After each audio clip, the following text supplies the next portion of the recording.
Ratib serbenya ada Tungku Daud Pango. Terminaji Munyuhana Tungku Daud Pango yang bergabung dengan Abu Amran tetapnya ratib serbenya. Pencetus ratib serbenya Tungku Daud Pango.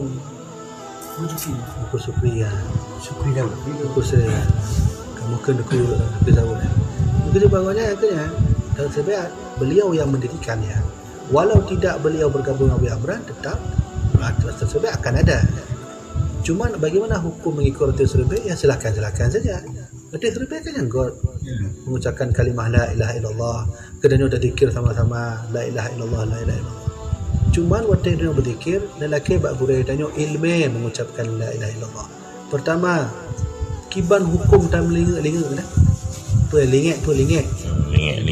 Lingak dalam zikirnya. Pernah ilmu.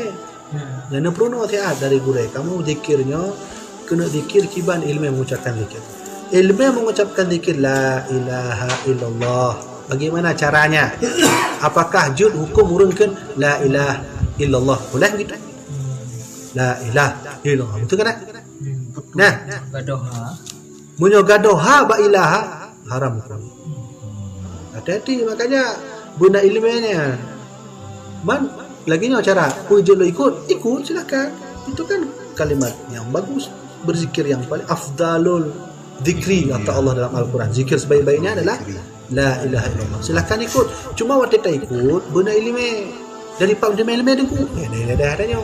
Man lu ikut ratib terbaik nak gurelon. Tanya mak gurel. Lu perlu kamu kiban cara ke ratib terbaiknya. Lagi yang cara.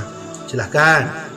Terus apa yang yang menjadi khilafiyah orang sekarang terhadap ratib terbaik? Khilafiyah itu sebenarnya ya mungkin terlalu tinggi ilmu. Yang diajarkan oleh Abu Amran itu terlalu tinggi ilmunya. Maka menyogotanya kalau sudah ikut ratib terbaik. Nah pengajian tinggi saran lu mundur kan zikir. Mundur saja. Ada masalah ya? Ya boleh. Lagi aja. Terus khilafiyahnya yang mana lagi? Khilafiyahnya menurut yang almarhum Abuya Muhyiddin katakan kepada saya dan Abuya Jamal katakan kepada Luntuan bahwa Abuya Amran itu terputus silsilahnya kepada Abuya Amran. Terputus silsilah tarikatnya. Karena Luntuan lunjak ba Abu Tumil lentanya kiban Abuya Amran itu dulu mengaji dengan Abuya Mudawali hanya sampai ke matan takrib. Walau demikian zikirnya tetap berzikir dengan ayahnya sendiri. Di antara anak-anak Abuya Mudawali yang sudah alim ketika itu di Abu Tumil adalah Abuya Ron berarti Abuya Muhyiddin. Waktu itu beliau umur 24 tahun. Abuya Muhyiddin umur 24 tahun saat masih ada Abuya Mudawali. Abuya Jamal masih 11 tahun.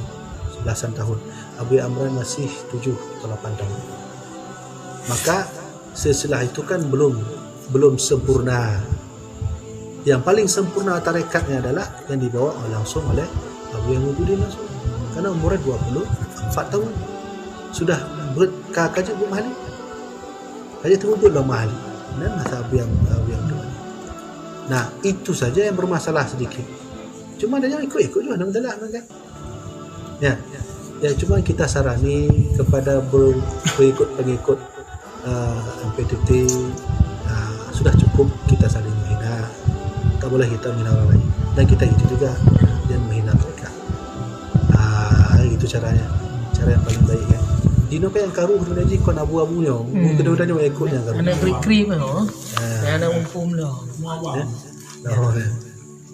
Ya, jadi ikut juga nama telah ya. Menyoka hitamung dalam turah tinggi. Mundur lah. Okey je. Ya,